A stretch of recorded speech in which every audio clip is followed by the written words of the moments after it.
నమస్కారం. శ్రీనిలయం కార్యక్రమానికి స్వాగతం.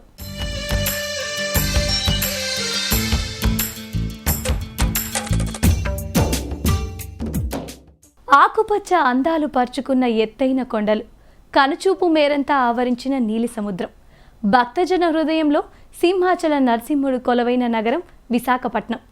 ఇటీవల స్వచ్ఛ సర్వేక్షణలో దేశంలోనే 3వ స్థానంలో నిలిచిన మహా విశాఖ నగరం ఇప్పుడు వేగంగా విస్తరిస్తోంది.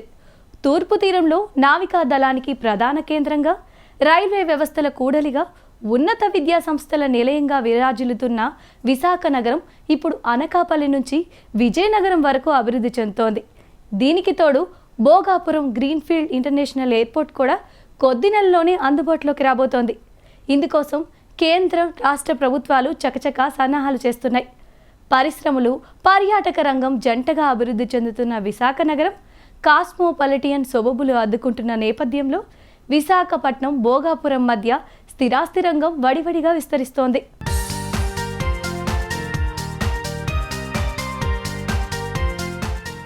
ఒకనాడు వన్ టౌన్ పోర్టు ప్రాంతాలకే పరిమితమైన విశాఖ నగరం ఇప్పుడు అనకాపల్లి నుంచి విజయనగరం వరకు విస్తరించింది.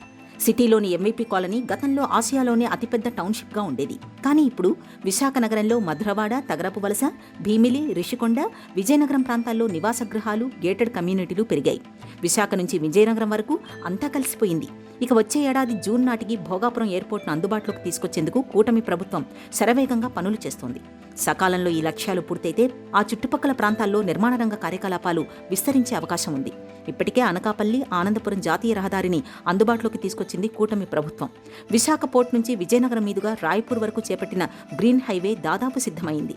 విశాఖ బీచ్ నుంచి భీమిలి వరకు 6 లైన్ల రహదారి సిద్ధమవుతోంది.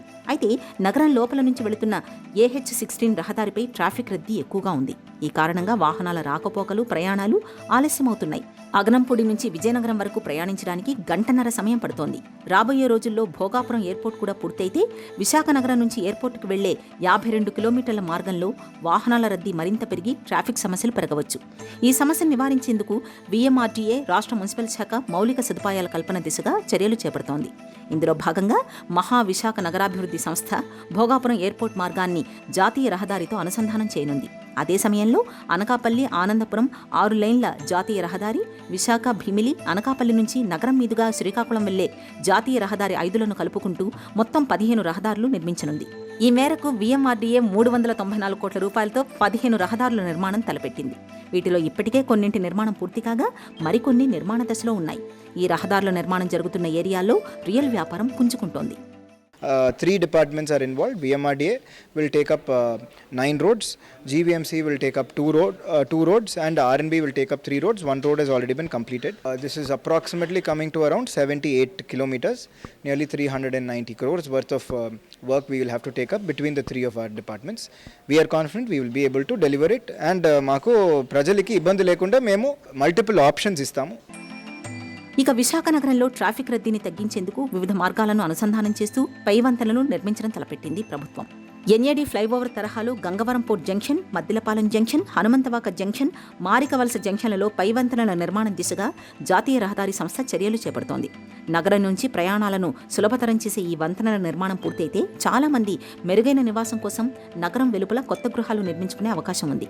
మరోవైపు మెట్రో రైలు నిర్మాణానికి కేంద్ర ప్రభుత్వం గ్రీన్ సిగ్నల్ ఇస్తుందన్న ఆశలు పెరుగుతున్న నేపథ్యంలో ఉత్తరాంధ్ర అభివృద్ధికి మరో అడుగు ముందుకు పడుతోంది. ఈ మెట్రోను విజయనగరం వరకు పొడిగించాలన్న డిమాండ్ ప్రజల నుంచి వస్తోంది. మనం ఇప్పుడు ఆల్రెడీ విజయనగరం నుంచి via Araku, via Bhadrachalam, via Araku కూడా అది కూడా డెవలప్ అవుతుంది. It's one of the good infrastructure that which is already happening.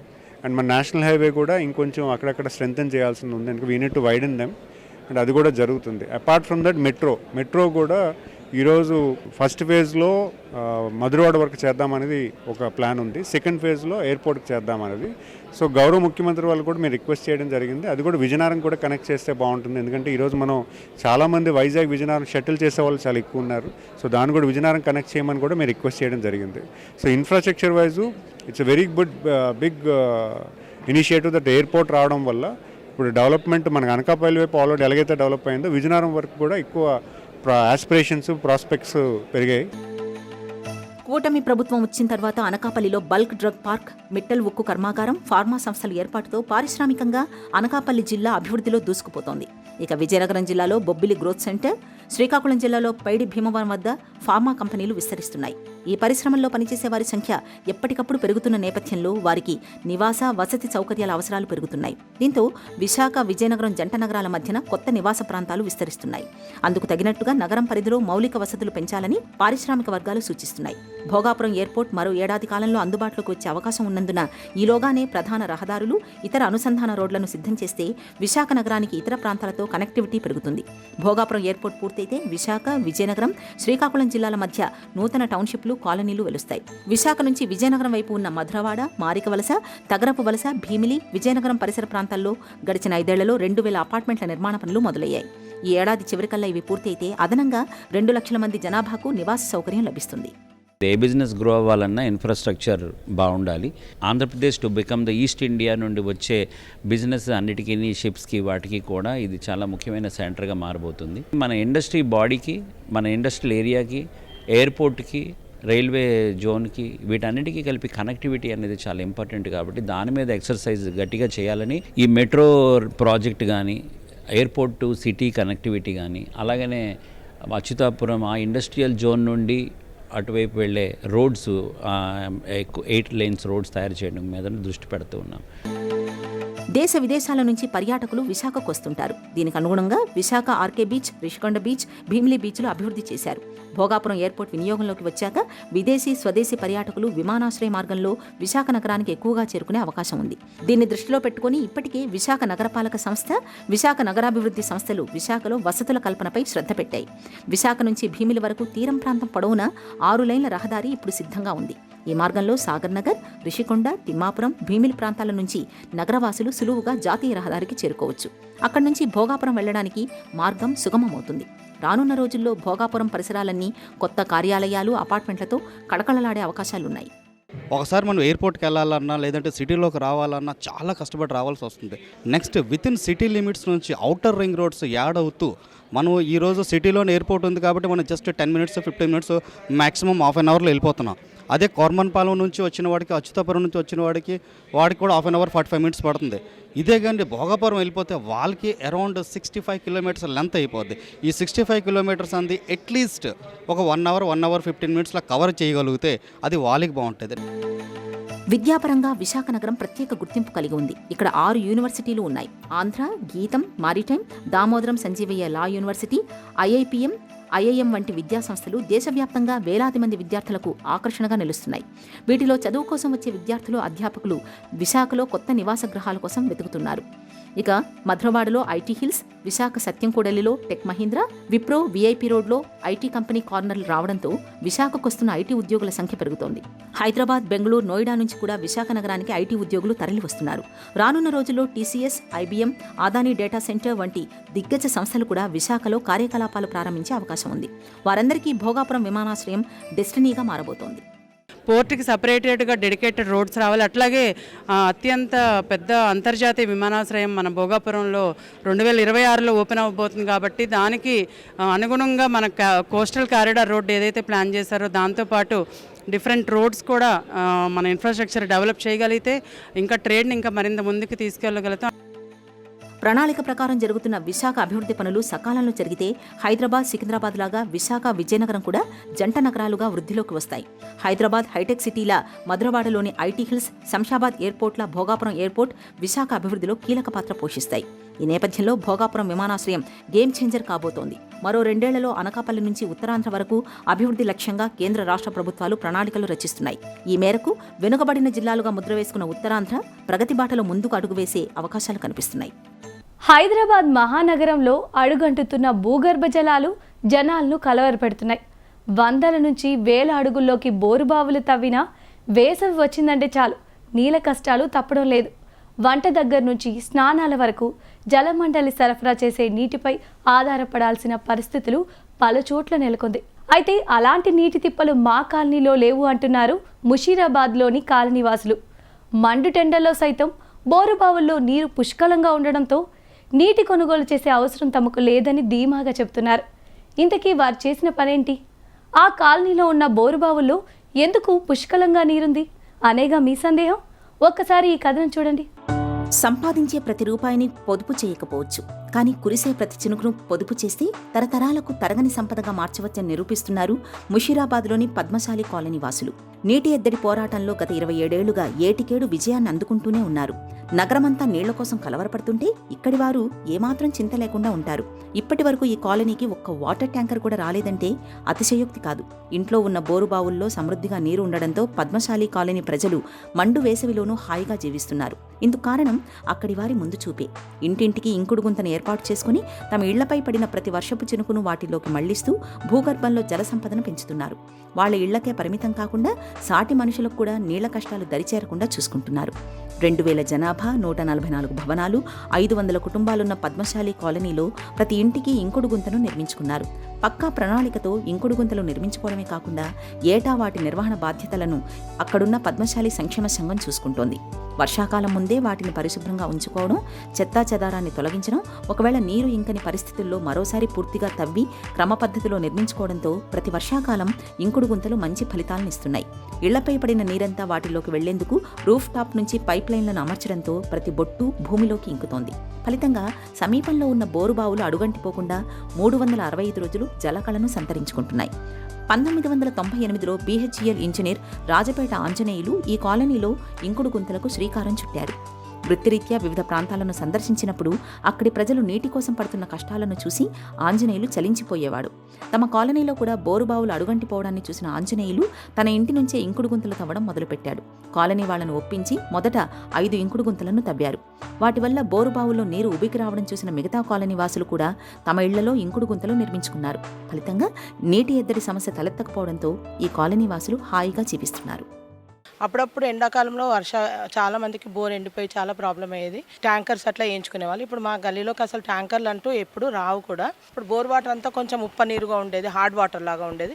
కానీ ఇప్పుడు వాటర్ కూడా చాలా సాఫ్ట్గా ఉంటుంది. బట్టలు ఉతికినా, వంటలు వినాయక నిమజ్జనము అప్పుడు వంటలు అవి చేసినా కూడా మేము బోర్ వాటరే వాడుకుంటాం. స్పెషల్గా ట్యాంకర్స్ అవన్నీ ఏమి తెప్పించుకోమండి. ఆ వాటర్తో అన్నం కానీ తొందరగా ఉడుకుతుంది, కలర్ కూడా చేంజ్ అవ్వడం అట్లాంటిది ఏమి ఉండదు. సో ఇంకుడు గుంతల వల్ల మాకు అంతా మా కాలనీ వాళ్ళందరికీ కూడా చాలా ప్రాఫిట్ అయిందండి, లాభం అయింది. నిలకడగానే వర్షాకాలంలో ఇంకా హైగా వచ్చేస్తుంది, తొందరగా బోర్ వేయంగానే తొందరగా ఎక్కిపోతుంది. 100 వరకు వేసుకున్నాం అంతే, 100-150 వరకు వేస్తున్నాము. అయినా మాకు వాటర్ ప్రాబ్లం ఇప్పుడు కూడా ఏం వాటర్ ప్రాబ్లం లేదు. అసలు పైనుంచి పడే వర్షం నీళ్ళు మొత్తం ఆ ఇంకుడు గుంతలోకి వెళ్ళేవి. అసలు ఒక్క చుక్క కూడా బయటికి వెళ్ళకుండా ఎంత వర్షం పడిన హెవీ రెయిన్ రాని మొత్తం అందులోకే ఇంకిపోతాయి. ఇంకోటి ఏంటంటే మన బోర్వెల్ రీఛార్జ్ కాకుండా చుట్టుపక్కల ఉన్న బోర్స్లో కూడా ఒక ఇంకుడు గుంత నుంచి ఇంకా స్ప్రెడ్ అవుతా వాటర్ వెళ్ళిపోతూ ఉంటాయి. వాళ్ళందరికీ కూడా రీఛార్జ్ అయినాయి. ఇంకా మేము ఎప్పుడు కూడా ట్యాంకర్లు తెప్పించుకునే అవసరం మాకు పడలేదు. ఇంకోటి ఏంటంటే ముందు మేము వంటకు పనికొచ్చేటి కాదు వాటర్, అట్లాంటిది ఇంకుడు గుంతలు వేసుకున్న తర్వాత మాకు వంటకు కూడా పనికొచ్చేటట్టు తాగడానికి కూడా యూస్ఫుల్గా ఉన్నాయండి. 27 ఏళ్లుగా యజ్ఞంలాగా ఇంకుడు గుంతల కార్యక్రమాన్ని నిర్వహిస్తున్న ఆంజనేయులు తమ కాలనీలోనే కాకుండా నగరంలో ఎక్కడి ఇంకుడు గుంతల కార్యక్రమం చేపట్టినా తమ సంక్షేమ సంఘం సభ్యులతో కలిసి ముందుంటారు. వర్షపు నీటిని డ్రైనేజీల్లోకి మళ్లించకుండా వాటిని సంరక్షిస్తే భవిష్యత్ తరాలకు ఎనలేని సంపద ఇచ్చిన వారమవుతామని చెబుతున్నారు. వాటర్ ట్యాంకర్లకు వెచ్చించే నగదుతో ఇంకుడు గుంతలు నిర్మించుకుంటే నీటి కష్టాలను అధిగమించవచ్చని సూచిస్తున్నారు. తెలుగు రాష్ట్రాలతో పాటు కర్ణాటక, తమిళనాడులోని పలు ప్రాంతాల్లోనూ ఆంజనేయులు అక్కడి అధికారులకు తనవంతు సహకారాన్ని అందిస్తుండడం విశేషం. చాలామంది ఇల్లు బోర్లు ఎండిపోయేసరికి, నీళ్ళు సరిగ్గా రాకపోయేసరికి ఏం చేశారంటే దానికి పరిష్కారం కనుక్కుందాము ఇట్లా కానీ ఒక 5గురిని ఒప్పించగలిగాం ఫస్ట్. అప్పుడు ఒక్కొక్క ఇంకుడు గుంత 565 రూపాయలు అయింది ఫస్ట్ ఇంకుడు గుంత. మా పక్కింట్లోనే ఎండిపోయిన బోర్వెల్ రీఛార్జ్ అయింది 2-3 వర్షాలు రాగానే. అది చూసి అందరూ ఇంకా ముందుకు వచ్చేస్తే హ్యాపీగా అది ఇక కంటిన్యూ చేస్తూ పోయాము. చాలామంది వచ్చారు. కాలనీలో దాదాపు 70% ఇళ్ళలో ఇంకుడు గుంతలు ఉన్నాయి. అయితే ఇంకుడు గుంతతో అడ్వాంటేజ్ ఏంటంటే మన బావిలో మన ఇంటిపైన పడిన వర్షం మన ఇంట్లో ఇంకిస్తే బోరుకు 5 నుండి 7 ఫీట్ల లోపల ఇంకిస్తే కనీసం 3-4 ఫీట్ల గ్యాప్ కూడా ఉండాలి. అవి మన బోరుకు ఊట కలిగిస్తుంది. ఆ ఊట వస్తే ఏమవుతుందంటే మన బోర్ ఎప్పుడు వాటర్ను లాక్కుంటూ ఉంటుంది. దానికి ఎవ్రీ ఇయర్ దీన్ని మెయింటైన్ చేయడం చాలా ఇంపార్టెంట్. మీకు ఇల్లు ఉంది అంటే, సొంతం ఇల్లు ఉంది అంటే ఇంకుడు గుంత ఉండాల్సిందే. అది మన కాన్సెప్ట్. ఇంకుడు గుంతల్లోకి వర్షపు నీటిని మళ్లించడం వల్ల బోరు బావుల్లో నీరు సమృద్ధిగా ఉండడమే కాకుండా భూమి పొరల్లో ఉన్న ఉప్పు నీరు కూడా మంచినీరుగా మారిందని, ఆ నీటితోనే స్నానాలు వంటలు చేసుకుంటున్నామని పద్మశాలి కాలనీ మహిళలు చెప్తున్నారు. తమ కాలనీలో ఎక్కడ బోరు వేసినా 100 అడుగులలోపే నీరు రావడం ఆశ్చర్యాన్ని కలిగిస్తుందని ఆనందం వ్యక్తం చేస్తున్నారు. 27 ఏళ్ల నుంచి క్రమం తప్పకుండా ఇంకుడు గుంతలను సరైన పద్ధతిలో నిర్వహించుకోవడం వల్లే ఈ ఫలితాలు వస్తున్నాయని చెప్తున్నారు. రెయిన్ వాటర్ మేము ఇంకుడు గుంతలకు ఇస్తున్నాం కాబట్టి మాకు అటువంటి ప్రాబ్లం లేకుండా ఉంటుంది. ఇటువంటి ప్రోగ్రామ్ ఇక్కడ ఈ కాలనీలో చేసినటువంటిది ప్రతి కాలనీలో ఇట్లా చేస్తే బాగుంటుందండి. ఎందుకంటే వాళ్ళకు కూడా నీటి వేస్ట్ పోతుంది, వేరే రోడ్ పైన పోయి కాలువలకు వెళ్ళిపోతుంది. అలా పోకుండా నాలాలకు పోకుండా వీళ్ళు ఇంకుడు గుంతలు చేసుకుంటే వాళ్ళకు కూడా వాటర్ సేవ్ ఉంటుంది. రేపు రాబోయే తరానికి కూడా నీళ్లు ఉంటాయి భూమిలో. లేదంటే నీళ్ళు వచ్చే జనరేషన్కు వాటర్ చాలా ఎద్దడవుతుంది. అలాంటి ప్రోగ్రామ్ చేసుకుంటే మటుకు ప్రతి చోట నీళ్ళు ఉంటుందండి. కాలనీ మొత్తం అందరికీ ఎవరి ఇంట్లో నీటి ప్రాబ్లం ఉన్నా అక్కడ నీరైతే చేరుకుంటుంది కదండి గ్రౌండ్లో నుంచి. ఆ గ్రౌండ్ వాటర్ సేవ్ చేసుకుంటే మటుకు ఫ్యూచర్లో ఎటువంటి ప్రాబ్లం ఉండదు. ఎక్కడైనా కాలనీ నూతన కాలనీ ఉన్నా ఇంకుడు గుంత లేని పర్మిషన్ గవర్నమెంట్ కూడా ఇవ్వద్దు. ఇంకుడు గుంత పెడితేనే వాళ్ళకు ఇంటి పర్మిషన్ కూడా ఇవ్వాలని కోరుతున్నానండి. ఇలా ఇంకుడు గుంతలతో నీటి చింత తీర్చుకున్న పద్మశాలి కాలనీ వాసులు నగరంలోని మిగతా కాలనీలకు ఆదర్శంగా నిలుస్తున్నారు. వర్షపు నీటిని వృధాగా పోనివ్వడం కంటే ఒడిసి పట్టి దాచిపెడితే భవిష్యత్ తరాల జీవనం మెరుగవుతుందని అభిప్రాయపడుతున్నారు. మరి ఇంకెందుకు ఆలస్యం? ఇదే సరైన సమయం. మీరు కూడా పలుగు పార అందుకొని మీ ఇళ్ల ముందు కూడా ఇంకుడు గుంతలు తవ్వడం ఆరంభించండి. వచ్చే ప్రతి చినుకును భూమిలోకి ఇంకించండి. మేడంటే మేడా కాదు, గూడంటే గూడు కాదు, పదిలంగా కట్టుకున్న అద్దాల మేడ ఇది అంటూ పాటలు కట్టేస్తారు బెంగళూరులోని ఈ ఇంటిని చూసిన వాళ్ళు ఎవరైనా. ఎందుకంటే పూర్తిగా గాజుతో నిర్మించిన క్రిస్టల్ హౌస్ ఇది. అసలు ఇంతకీ దీన్ని ఎవరు, ఎందుకు, ఎలా కట్టారన్న వివరాలకు వెళ్ళి తెలుసుకుందామా?